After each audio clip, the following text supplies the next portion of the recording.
कोई यज्ञ बाकी नहीं है, कोई तीर्थ बाकी नहीं है, वेद पारायण भी बाकी नहीं, सब कुछ हो गया। केवल नाम का संकीर्तन कर लिया, नाम का आश्रय ले लिया। अब प्रश्न है, हमारे मन में ये बात आज जब पचमेड़ा गोधाम से श्रावणी कर्म करके आ रहे थे तो राम राम करते हुए मन में यही चिंतन चल रहा था।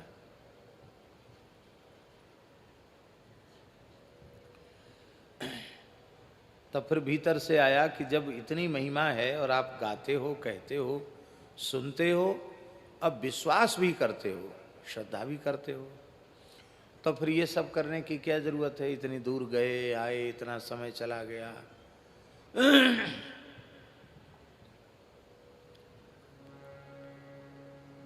तो इसका उत्तर भीतर से आया कि भगवान नाम की महिमा तो जितनी कही गई उससे भी अनंत गुणित है, किंतु वैदिक जो धर्म है, वैदिक सदाचार है, उसको यदि नहीं किया जाएगा तो धीरे धीरे संस्कार तो लुप्त हो ही रहे हैं, फिर संस्कार कहाँ रह जाएंगे।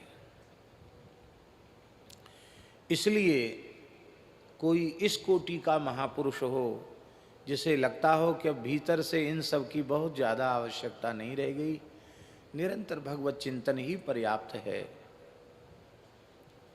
लेकिन इस अवस्था पर पहुंचने के बाद भी यदि शिखा सूत्रधारी है तो उसे संध्योपासन भी करना चाहिए, उसे समस्त वैदिक धर्मों का जहाँ तक हो सके अत्यंत श्रद्धा पूर्वक उसका निर्वहन भी करना चाहिए। नहीं करेगा तो फिर लोक संग्रह के लिए भी नहीं करेगा तो उससे दूसरे लोगों पर क्या प्रभाव पड़ेगा? आपको पता है, ऋषि पंचमी व्रत सर्वथा विलुप्त हो चुका था, कुछ माताओं में सुरक्षित था। पूज्यपाद स्वामी करपात्री जी ने ऋषि पंचमी व्रत को शास्त्रीय विधि से अनुष्ठान करना आरंभ किया तो बड़ी भारी जागृति आई। अनंत चतुर्दशी भाद्र शुक्ल में आती है, जिसमें यहाँ अनंत बांधा जाता है और वर्ष भर वह अनंत दक्षिण भुजा में रहता है। काशी जैसे स्थल में भी अनंत व्रत और अनंत की कथा और इसमें शिथिलता आ गई थी। अब स्वामी करपात्री जी महाराज को तो क्या जरूरत थी, वो तो दंडी सन्यासी थे। उनको अनंत पूजा में बैठना और अनंत बांधना, फिर अनंत व्रत की कथा सुनना, ये सब काम हम लोगों के तो हो सकते हैं, दंडधारी सन्यासी के नहीं।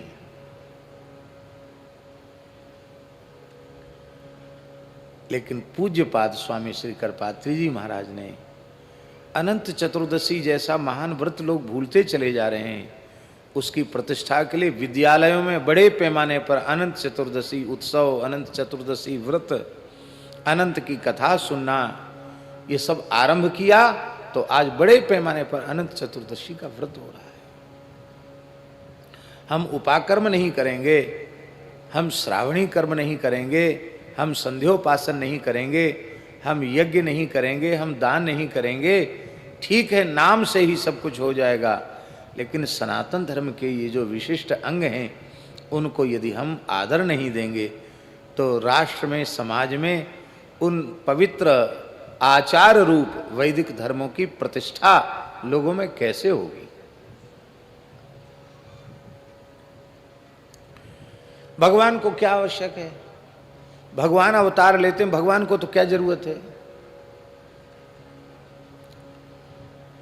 भगवान संध्योपासन करते हैं, सूर्यार्घ भी देते हैं। सूर्य कौन है?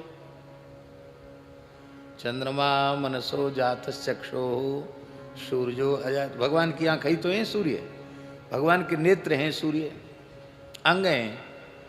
सूर्य अंग हैं, अब भगवान अंगी हैं। भगवान को सूर्य की उपासना की क्या जरूरत?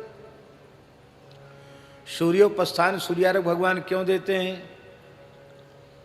उनको गायत्री जप की क्या आवश्यकता? लेकिन आहा धन्य है, भगवान कहते हैं अपनी वाणी से, ब्रह्मन् धर्मस्य वक्ताहं कर्ता तदनुमोदिता तत्शिक्षयन् लोकमिममास्थिता पुत्रमाखिद।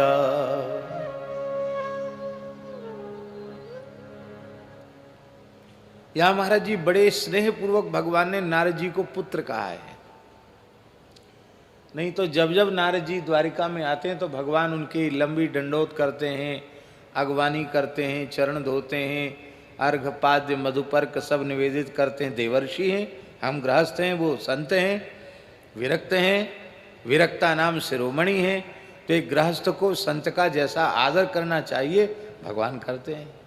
वो नशा ही क्या जो रात को करो और सुबह उतर जाए। लोग कहते हैं नशा छोड़ो, लेकिन आज भगवान ने उनको ऋषि मानकर नहीं, भगवान का बड़ा वात्सल्य जगा। अब भगवान बोले बेटा नारद, पुत्र नारद मां खिद, पुत्र नारद तुम खेद मत करो। नारद जी खेद इसलिए कर रहे थे महाराज जी, ये परमात्मा है, ये तो इतने भारी कर्मकांडी हैं, अरे राम राम, बड़े बड़े कर्मकांडी भी फेल हैं इनके आगे। क्योंकि 16,108 महलों में नारद जी गए थे और सब जगह भगवान वैदिक धर्माचरण में लगे हुए दिखाई पड़े।